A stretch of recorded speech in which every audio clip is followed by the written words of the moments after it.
लातूर लोकसभा निरीक्षक, धाराशिव जिल्हा संपर्क प्रमुख, उद्योजक शंकर तात्या बोरकर येरमाळा प्रेस क्लबच्या पत्रकारांना सदिच्छा भेट देऊन येरमाळा प्रेस क्लबच्या नवीन होणाऱ्या इमारतीस 1,01,000 रुपये देणगी देण्याची घोषणा.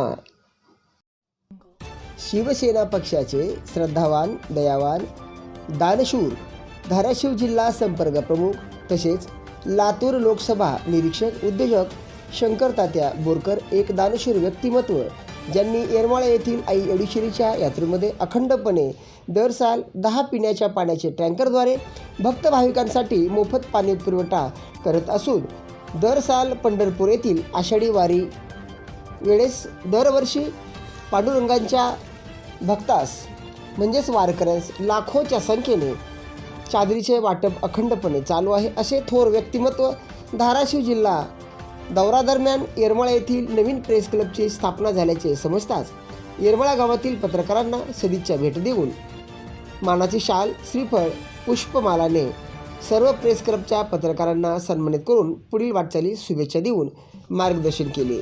त्यावेळेस येरमाळा प्रेस क्लबची इमारत ज्यावेळेस उभारेल त्यावेळेस 1,01,000 रुपये देणगी देण्याची घोषणाही त्याप्रसंगी त्यांनी केली व सर्वांना याप्रसंगी मार्गदर्शन करत एक सुंदर अशा उपक्रमाची नांदी आपण केलेत असं त्यांनी त्यावेळी नमूद केलं.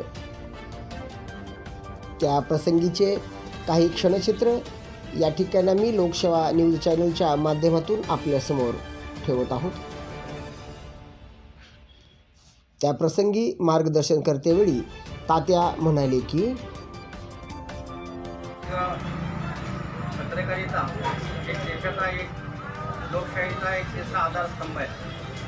कारण तुमच्या माध्यमातून या जगाला माहिती पडते किंवा जगाला कान उघडले जातात किंवा ह्या राजकीय आमच्यासारख्या पुढाऱ्याचे कान उघडले जातात. कुठं काय चुकतं का आणि चूक तुम्ही शोधून काढता आणि त्यांची फ्लॅश करता आणि ते चूक दुरुस्त करणं हे पुढाऱ्याचं काम असतं, राजकीय माणसाचं काम असतं. तुम्ही खूप म्हणजे ह्या छोट्याशा गावामधून एक प्रेस क्लब काढला आहे. मला आनंद आहे. मला तर एवढं वाटतं, मला ह्याचं भव्यता वाटते. कारण आसपासच्या 100 खेड्यातील लोक तुमच्या इकडे बाजाराला येतात. उद्या तुमचा प्रेस क्लबचं मोठी वास्तू पण कदाचित तुमची वास्तू पण कदाचित होईल, बसण्याचं ठिकाणं होईल, मोठं कार्यालय होईल. आणि या धाराशिव जिल्ह्यामध्ये एक चांगले पत्रकारिता आहे. त्यातले 1 नंबरची पत्रकारिता येरमाळ्यातून निर्माण होईल, मला अशी खात्री आहे. कारण इथला जो पत्रकार बांधव आहे हा सूक्ष्म आहे आणि सूक्ष्म पत्रकार बांधव आहे. त्या पत्रकार बांधवाला ह्या मातीची जाण आहे, ह्या मातीचा सुगंध त्याच्या नाकामध्ये दरवळतो. त्याच्यामुळे तिथल्या कुठल्याही अन्यायाला वाचा पडण्याचं काम हे पत्रकार बंधू करणार आहे. बांधवानो, आता बाईने एक शेर बोलले होते, मला काही शेर बोलता येणार नाही, पण एक भगवद्गीतेचा एक सुंदर एक श्लोक सांगतो. आपण कुणाबरोबर राहावं, कोणाबरोबर दोस्ती करावी, कोणाबरोबर आपण राहिलं तर आपला काय परिणाम होतो. आज लिंबाच्या झाडावर जर द्राक्षाचा वेल गेला ना त्याची फळं तोडून टाकतात. ज्ञानेश्वर माऊली म्हणतात, द्राक्षाचा वेल लिंबावर गेला कडू कैसा झाला संगती गुदा. तशी संगती तुमची संगत आहे, एक कौतुकास्पद संगत आहे, एकोपा आहे. आणि भगवद्गीतेमध्ये तेच बोललेलं आहे, यददा चरित्र श्रेष्ठत्व देवे तरो जनहा स यज्ञप्रमाणे करू ते लोकस्थ धनु वर्तते. चांगल्या माणसाच्या संख्येला लागल्यानंतर चांगले गुण येतात. बेवड्याच्या संख्येला बेवडाच होणार, गुटखा खाणाऱ्या संख्या गुटखाच होणार, पत्ते खेळणारा पत्तेच खेळणार, एखादा आणि काय ते दारू पिणारा दारू पिणार, अशी परिस्थिती होते. मग तुम्ही चांगले सुज्ञ आहात, मला अभिमान आहे तुमचा. या येरमाळ्या गावामध्ये तुमच्यासारख्याने प्रेस क्लब काढला आहे. प्रेस क्लब म्हणजे एक दबाव आहे. मग राजकारणी किती मोठा चवतळलेल्या घोड्यासारखा असला ना तरी व्यसन घालण्याचं काम हे प्रेस क्लब करणार आहे. किंवा कुठलाही शासकीय अधिकारी किंवा कुठलाही शासकीय पुढारी किंवा शासकीय अधिकारी ज्यांनी का एखादं काय गलत काम करणार तर त्याला यश घालण्याचं काम हे प्रेस क्लब करणारे मला खात्री आहे. म्हणून तुमचं कौतुक करायचं तेवढं कमी आहे. ह्या गावात तुम्ही प्रेस क्लब काढलाय, मला खूप अभिमान वाटतो आणि माझ्या हातातून पुन्हा एकदा तुमचा सत्कार केल्याबद्दल मी तुमचा आभारी आहे. तुम्ही मला सन्मानाने इकडं बोलवलं. माझी जी इच्छाच होते, मी नितीनला सांगितलं इथं प्रेस क्लब उघडलं मला जायचे, मला यायचे, तो निरोप दे. जे काय येथील बांधव ना भले 4 येऊ दे 5 येऊ दे, एक जरी आला तरी सत्कार केला असता. कारण माझ्या मनातून तुमच्याबद्दल आदर आहे.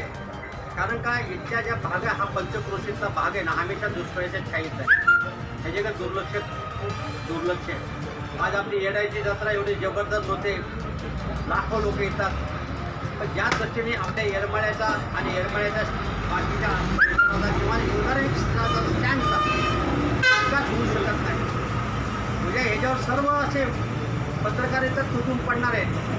तुमच्या माहिती सांगतो, देखील माहिती आहे येरमाळा बस स्टँड असं औद्योगिक म्हणजे एकदम असं आधुनिक बस स्टँड करण्याचं माझं स्वप्न होतं. कारण दिवाकर रावते परिवहन मंत्री होते आणि मी सांगितलं साहेब येरमाळ्यात आमची मोठी जत्रा होती, माझ्या गावच्या बाजूचं आहे, माझं दैवत आहे, माझं कुलदैवत आहे, येरमाळ्याचं मोठं बस स्टँड करा.